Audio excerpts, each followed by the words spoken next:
Cynthia G, thank you for joining us in rainy Portland, Oregon. We know this is your first sit down interview, so we appreciate you sitting down with Urban Rose City. Yeah, no problem. So let's get started. So, for those who may not know who you are, can you tell them who is Cynthia G?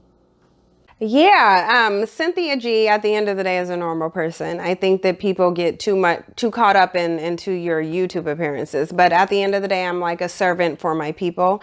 I'm here to bring the truth, the raw, unfiltered truth, regardless to whether someone likes it or not. And I think that we live in a society where the truth is ostracized while simultaneously being told that it's accepted, it's embraced, and it's really not. I'm learning, but that's who Cynthia G is. I'm here to bring the truth. I'm here to be uncandid. I'm here to be unfiltered and to bring it to you raw, regardless to you, whether you like it or not. Okay.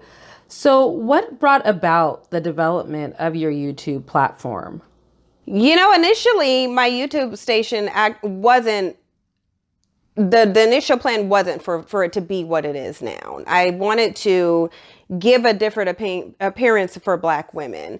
When we go to YouTube, most of what we see Black women being portrayed on social media and in media in general is depicting stereotypes, whether it's being loud, belligerent, fighting, hypersexual. So I wanted to provide content that showed that Black women could be intellectual. So that's initially what I developed the YouTube station for. Now, when we look at our political climate, as a Black person who lives in America, and we know systemic racism and oppression mostly harms us, I saw the Michael Brown case and I saw a number of different other cases, and it just turned into an analysis of white supremacy. I believe that our people are very confused. So when I start seeing these incidents happen, I decided to go on there to analyze it, to bring a psychological perspective. And I think the fact that I was dealing with a lot of systemic racism in the workplace, that played a lot into it as well, subconsciously, actually, because I've worked in corporations, specifically here, and I think is a little bit different than what people would think it is, being that the Northwest is said to be very liberal. So we're told that it's all inclusive. You can go here for equal opportunity. You can go here to escape racism. But I found myself consistently and continuously dealing with racism in the workplace primarily. So I think that played a role in it. And I began to see the subtle nuances of white supremacy. And I wanted to take those experiences and use them to help the community. And so that's when the channel began to evolve into what it is now. Okay. So, you're often called a Black feminist. How would you describe yourself? As not a feminist. It's interesting because I do get called a feminist quite a bit. And I think that whenever you see a woman, but specifically a Black woman, regurgitating information that is not popular, giving popular opinions that people just don't agree with, specifically men, you're told that you're a feminist. I'm really big, if anybody watched my channel, on male accountability. I don't subscribe to the belief system that women should fit into a box, that their behaviors should be controlled by the male society. And I think because of that, I'm told that I'm a feminist. But I don't believe that feminism is constructive. Specifically Black feminism, while I do understand there is a need because we do have certain burdens based on the fact that we're women, I believe that Black feminism in general is counterproductive. But I will say that if we didn't live in a system of oppression, I don't even think that Black women would even need feminism. But while I understand that there is a need to address issues that women specifically face, right now in the society that we live in, Black feminism is counterproductive, and I simply don't associate myself with it. Okay. So you say Black men need more accountability. What exactly do you mean by that? As a Black male, you can't live in the society that we live in, where we're experiencing broken homes, single mothers, low employment rates, police brutality, and every injustice that we experience, and then think that somehow you bear no responsibility for the condition of our community. I am very big on personal accountability, and I think that our men have been and are continuously dropping the ball in numerous different areas. Now, I do understand that there has been a process of conditioning. I understand that we have gone through psychological, physical, and every type of trauma that you could possibly go through. But right now we're in a situation where Black men need to step up. And I believe that they're not taking accountability for the fact that we're in a system of oppression, but to some degree you have to submit and you have to allow certain oppressions. And I think Black men need to take more accountability and more autonomy over their circumstances. And unfortunately, I get a lot of hate and death threats and negative comments, specifically from Black men, just because of that. It's actually really interesting. I didn't expect it. So, what issues do you feel plague the Black community in general? I think the biggest issue that plagues the Black community is actually Black psychology. I think that the way that we think, the way we respond to racism, the lack of accountability that we hold each other and other people to is a big issue. I think that we could live in a system of white supremacy, but the way that we conduct ourselves has more to do with how we take the brunt of that than anything else. For example, we could be in a system of white supremacy, but if Black people simply didn't tolerate racism, you can feel supreme, but be supreme over there. Like, if we don't allow them to subject us to racism, then what are they going to do? But we do a lot of things to facilitate the system of white supremacy, and I think we don't understand it, like tolerating racism, advocating for white people who are being racist, making excuses for them, defending them, engaging in intimate relationships with them despite the fact that they're racist. And I think that those are things that we do to contribute to our own oppression, and I think that we need to take accountability for that. You talk heavily about the psychology of racism. Can you explain that in more detail? Well, there's a mindset that goes with racism. And I'll say this, even let's just say there's one group of people who's perpetuating racism. Let's just get that straight first and foremost. I don't subscribe to the belief that anyone can be racist. I think that the dominant society has created racism so that they can benefit from it. So if you're going to create an infrastructure that gives you privileges based on your own race, you're not going to build it so that other people could reverse it and obtain benefits as well.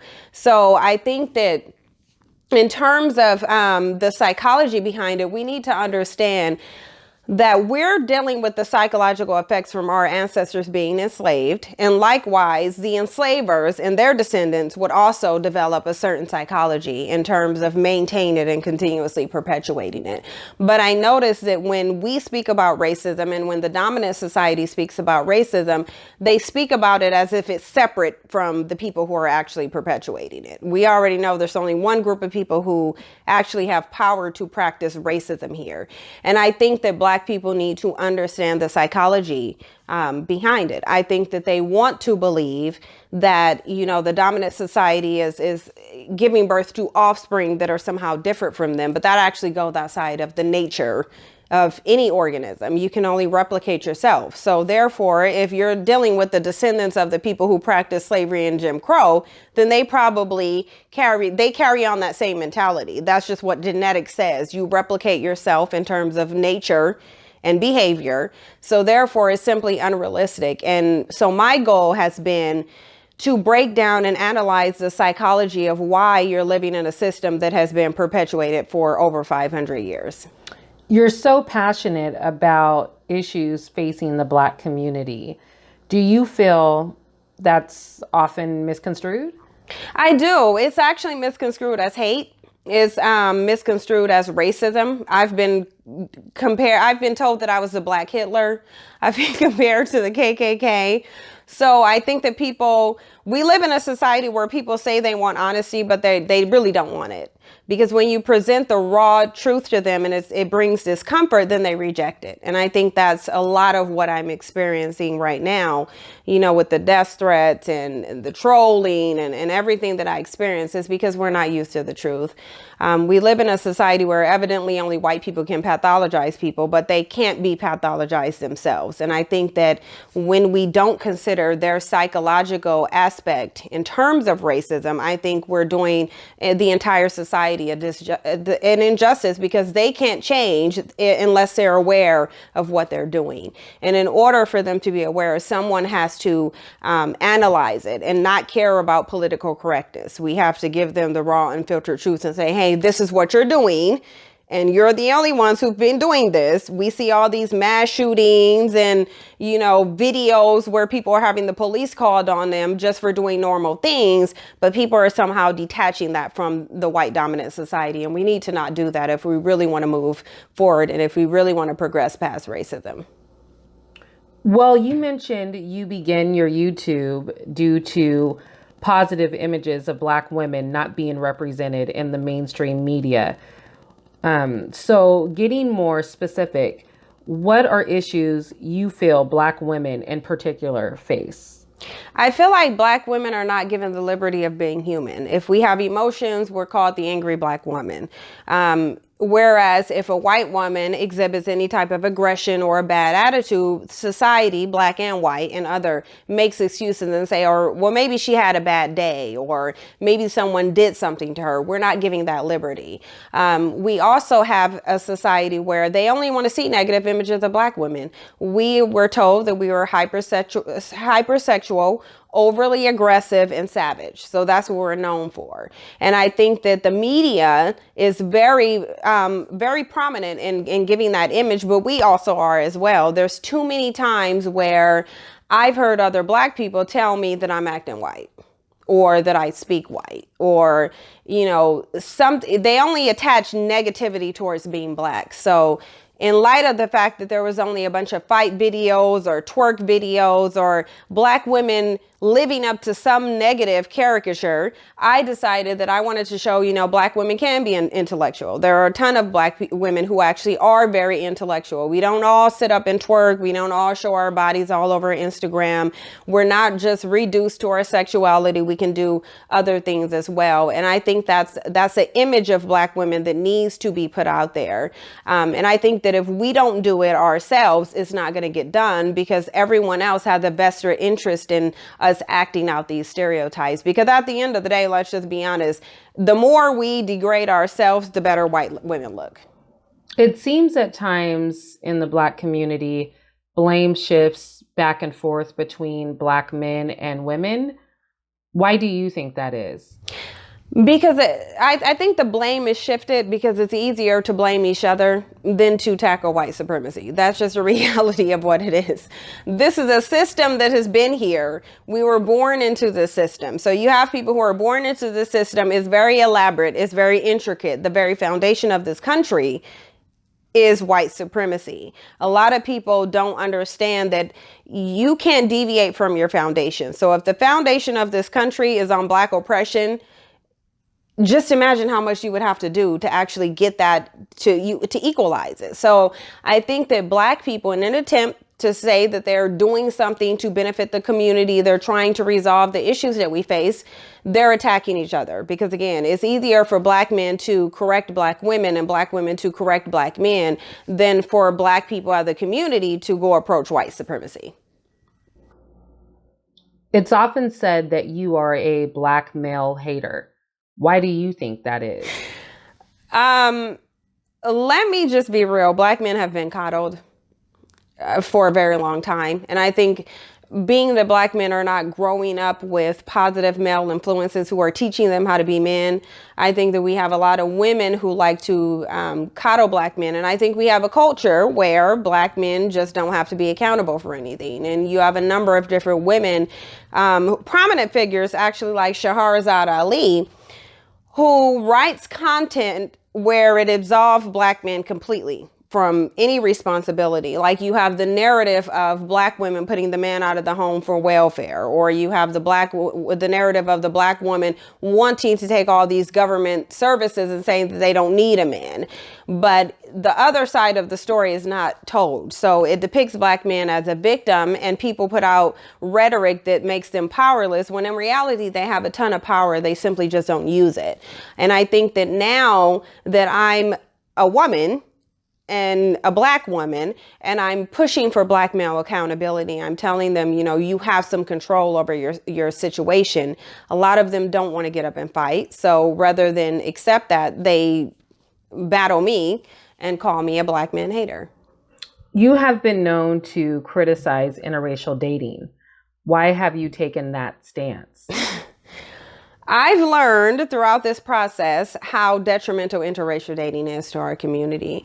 I've looked at the history, and I've looked at the fact of whitening populations, and interracial dating was instrumental. Or I won't even say dating, I'll say strategically planned interracial unions has been instrumental in whitening out populations. There's a long history of this. If people actually do the research, they will see that there is no benefit to black people dating interracially. And I would say by interracial, I'm assuming you mean white people and black people.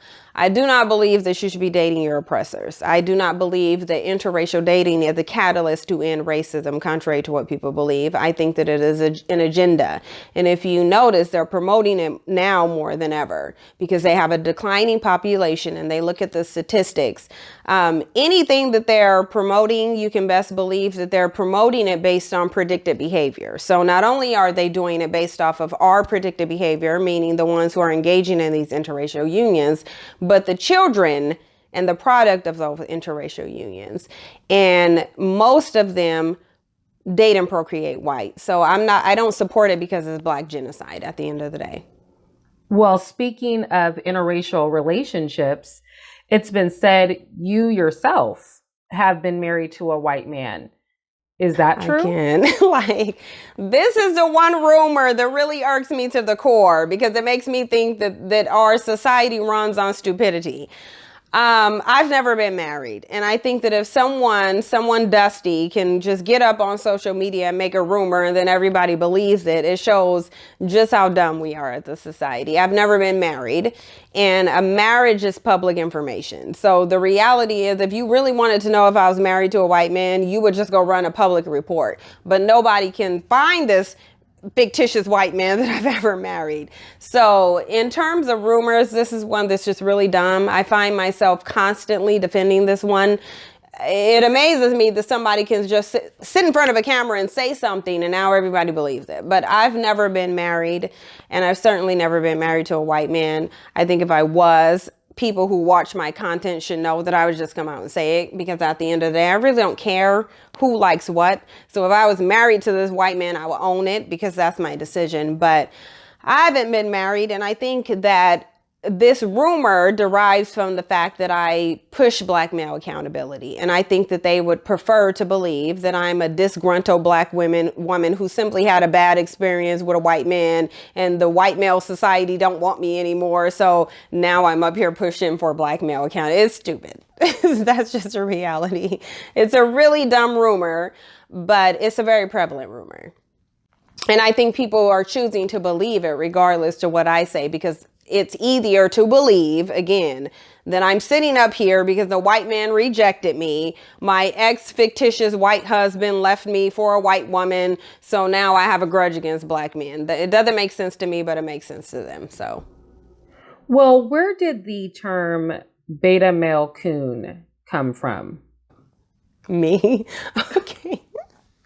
Me? No, really, I actually coined it. And the reason why I coined it is because I seen a lot of overly sensitive, effeminate beta male characteristics. What I call a beta male is a person that simply doesn't want to take responsibility for their actions. They prefer to talk about hair and makeup than address the real issue of white supremacy. So when you have a bunch of men who have been coddled and they don't want to act like men, they don't want to take responsibility, they want a woman to control everything that they do while they simultaneously ask for leadership, that's a problem. And I think that we live in a society where the reality of it is black men have been disenfranchised. We already know with white supremacy, they target black men. Black men are enemy of the state, regardless to what they do. But the reality is there's a lot of things that black men do to aid in their oppression. And I think that a lot of people, they don't want to hear that because they've been coddled too much.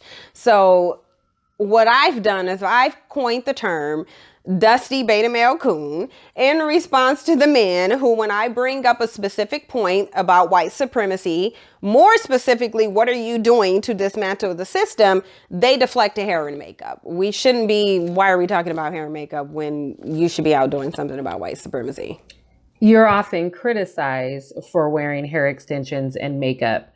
How do you deal with those comments? Listen, this is my thing. Again, what heterosexual male focuses on hair and makeup in response to real life issues? So to me, if you're going to criticize my hair and makeup in response to me asking, what are you doing about this systemic oppression that you're saying that you don't like? What else am I going to say? I'm going to say, okay, you must be a dusty beta male coon, because the only person that will be sitting there deflecting to hair and makeup in terms of, look, you can't even go sit in a Starbucks without getting arrested. Why are you talking about hair and makeup? You have to be dusty to do that. So I've coined the term dusty beta male coon. And because of that, I am highly ostracized. And I'm told I hate black men and I'm a feminist and I'm a bed wench and I'm anti-black male. It's whatever. Think what you want to think. Well, recently our staff came across some internet beefs that you were involved in. Is there anything at this time that you would like to address? I don't do beefs. I only do corrections. And the thing about me is that people can call me anything, but they can never call me a liar, because I bring facts, I bring receipts if I'm going to say anything. And so if anybody has followed me on YouTube, then they know that all of these beefs involve black men. Like, there isn't too many beefs ongoing that people have engaged in with me, because like I said, I don't engage in beefs. If someone makes a misconception about me or spread a rumor, I'll address it. And then I'll point out their contradictions. And I think they don't like that. So I think when they can't provide an intellectual response, or they can't back up something that they did, they will attack different things about me. And then people will call that a beef. And I'll have to constantly correct it and say, look, I don't have a beef with this person. This is just me correcting them. This is just me pointing out certain things. But I think in the black community, we thrive on drama. I think that every other community has a vested interest in black people battling between themselves, because if you guys are infighting, you're not fighting white supremacy. But ultimately, I don't do beefs. Okay. Who are the black figures that inspire you, either past or present? You know what's interesting? It's funny because when I started my YouTube station, a lot of people came to me and said, you know, you sound like Frances Cress Welsing. You're like the incarnation of Frances Cress Welsing. And I'm like, well, she's still alive. So she's passed now, but it's funny because a lot of people told me that I sound like this person or that person. I never really studied any of them before doing my YouTube station. But now that I've read Frances Cress Welsing's The ISIS Paper, she is someone that I look up to. She's very intellectual. She had a very spiritual, I think, guided perspective of white supremacy. And I can only hope to really complete a puzzle piece to what she stated in her book, The ISIS Paper. I think that it was very prophetic. It was very deep. It is a compliment to me. But the more that I study the history of what we're dealing with, I would have to say Frances Cress Welsing, Harriet Tubman, definitely. Her quote that, you know, I could have freed more slaves if they realized they were slaves. that's very powerful. I see how she could have said that back then when I look at what we're doing in 2018. Because unfortunately, even after living generation after generation and 500 years of white supremacy, Black people still don't know what they're into. They still don't know that they're slaves. I think they think that because they can walk around free, like a free range chicken, that they're not a slave. It's like, but that free range chicken, they get to run around free within the confines of that farm. So those are my idols: Frances Cress Wilson, Harriet Tubman. Okay, now to the good stuff. Yeah. It's from our understanding that you lived in the Portland metro area. How was that experience? You know, I did. I've lived there for quite a while. I'm a West Coast girl from California. So we moved from California to Oregon. And I'll say this, over the years, I've seen it evolve into a number of different phases. But what I will say is that there's a number of good things, of course, and there are some bad things too. I mean, it's a beautiful, beautiful city. It really is. It's a beautiful city. It has a lot of opportunities. If you're coming to look for work, you know, and better pay and things of that sort, if you want a liberal environment that appears to be all inclusive, then I think that you should be in Portland. It has a lot to offer. But I think that, like many places in this country, because again, this country was founded on Black disenfranchisement, Oregon is not exempt from that. I've lived in Oregon and I've worked in Oregon and I've experienced institutional racism. I've learned about the nuances and subtleties of racism, and I think that's something that it'll teach you. You know, they market the Northwest as a liberal, all-inclusive community, and it's simply not like that. But I think it's worth checking it out. But I think just like if you live anywhere as a Black person, then you should understand that you are going to experience racism, and it may be actually a little bit more difficult to fight racism out here because it's subtle. You would have to learn about the covert ways that people practice white supremacy and racism, and I've been able to learn that from living here. Okay. So, what is something people do not know about Cynthia G? I'm just a regular person. I think that, again, people get caught up in public appearances. They look at my videos and they see one type of person and they think that that's who I am. But I think that they don't know that most of the time I'm not serious. I'm not the serious, aggressive warrior person that you see on YouTube. I like to laugh. I'm laid back. I like to make jokes and be fun. And I think that they don't understand that. But that's at the core who I am, like a really fun-loving, jokester, playful type person. Okay. So, how can people follow or keep up with Cynthia G? Well, they can definitely go to my YouTube stations. I have Cyn G, Cynthia G Live, Cynthia G Remix. I have a number of different channels, and they can follow me on YouTube as well at Cynthia G. Okay. Well, any final thoughts? No, thanks for having me, though. I'm glad that I was able to do this sit down and kind of talk about some stuff. A lot of people don't get to see me for who I actually am, and I think that this interview allowed me to be myself and show a different side of myself. Well, we definitely appreciate you coming to Portland, Oregon, and joining us on this rainy day. That concludes our interview. We appreciate you sitting down with Urban Rose City, and we out, y'all. No, definitely. Thank you. So, for real.